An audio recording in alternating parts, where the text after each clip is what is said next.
Today I'm picking up my Citroen Visa 14 TRS from Chevronic Centre. This is me in my BMW X1 arriving at Chevronic's.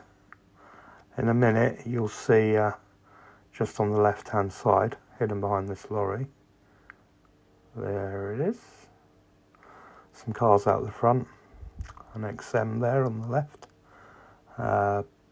BX, Xantia,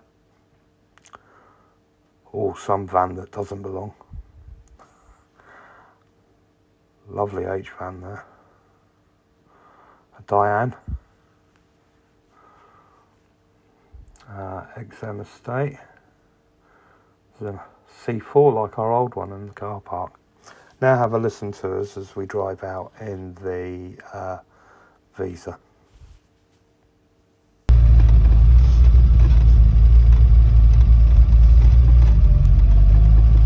Turn right onto Wilbury Way.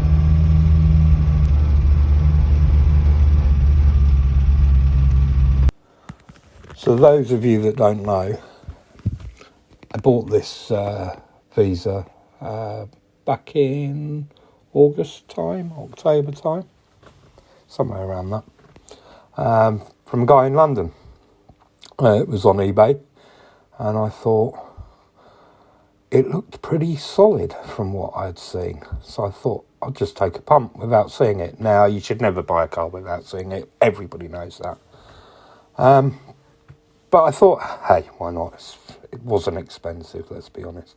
So I told him how much I loved the car, and I think that's why I ended up getting it from him. I think he put off others. And so, yeah, I picked it up. It only had a month's MOT left on it. Didn't fail on much when I took it for one. But those that know, I've got a Visa GTI and a Zara VTS and my daily car as well, which is what you're seeing the pictures from at the minute. That's me in front, of course, driving away from the centre.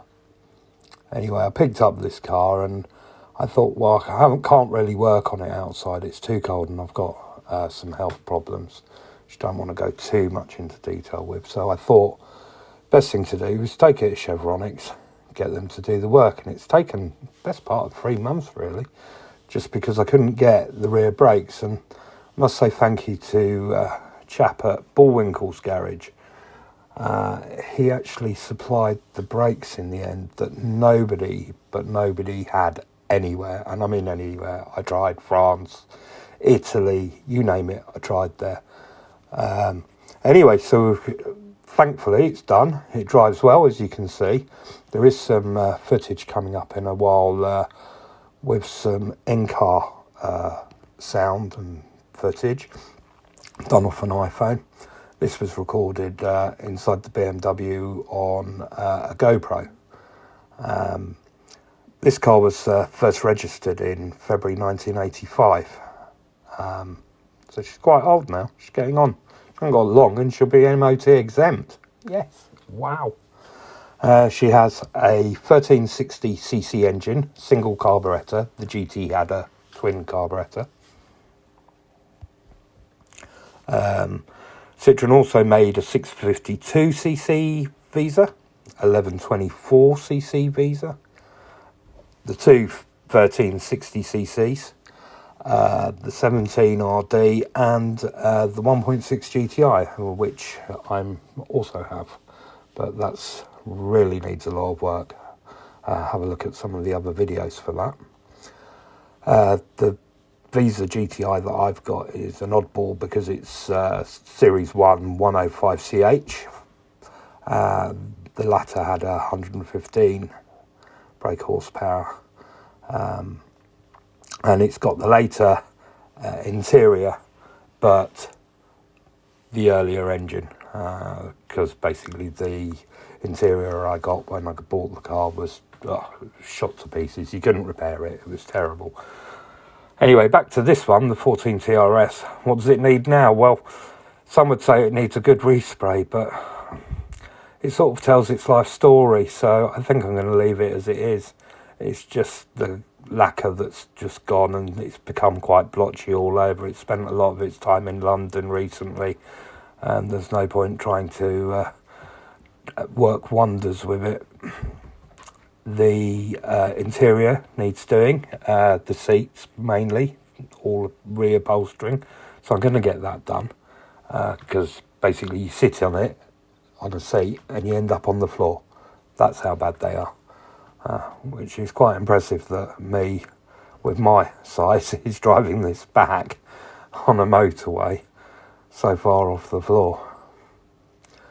Here's some pictures of us on the motorway again, but this time you'll see some overtaking. My wife behind in the BMW. She'll go past in a minute, so you get to see a better look of the car on the left and right hand side. Here we go. So you know, look, the indicators even work. Unfortunately, the side ones on the wings don't. That was an advisory on the MOT sheet, but they always rust up in there. It only takes a bit of a rub with a Dremel and then they'll work again. So that's how I fixed it last time when I took it for an MOT. You'll see me go past on the right hand side in a minute. It's quite a clean looking car.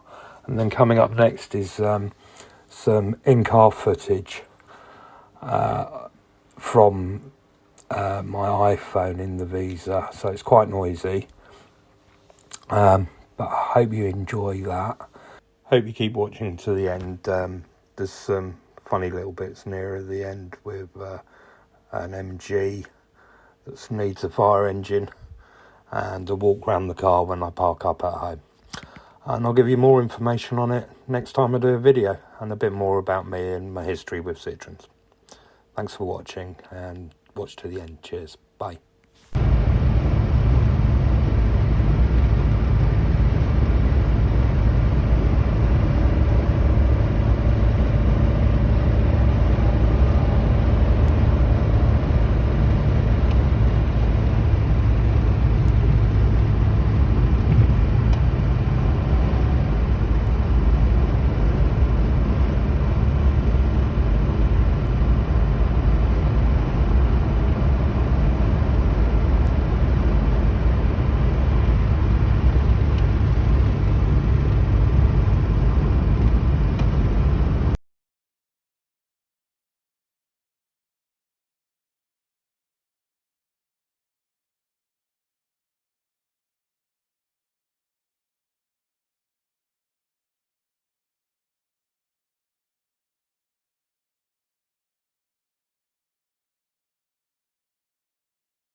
Doing 70.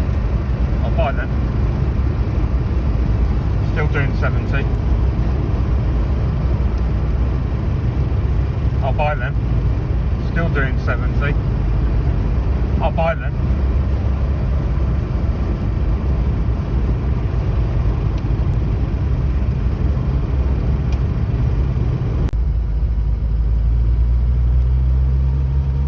Close to home here, and we've got a bit of an incident going on, and a bit of a traffic jam as well by the looks of it.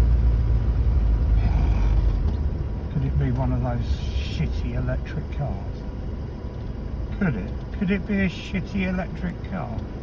Oh, is it an MG that's just come out of the garage? Bloody is.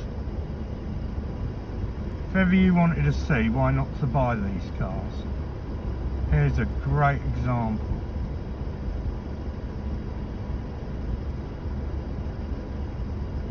Well, it will be when you can see it in a minute. I reckon this is virtually brand new.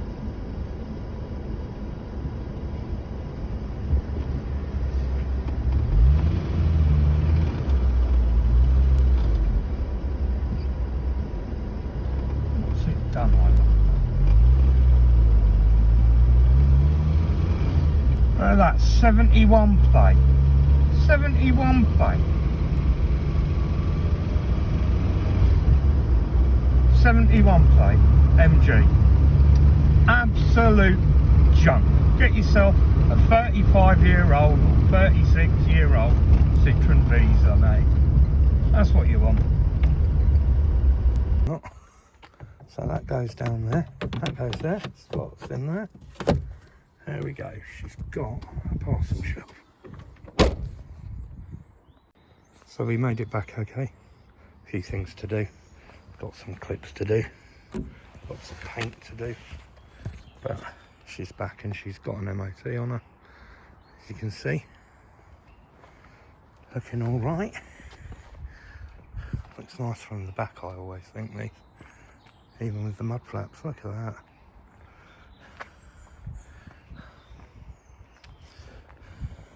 Matching wheel trims. Would you believe it?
Good to have her back.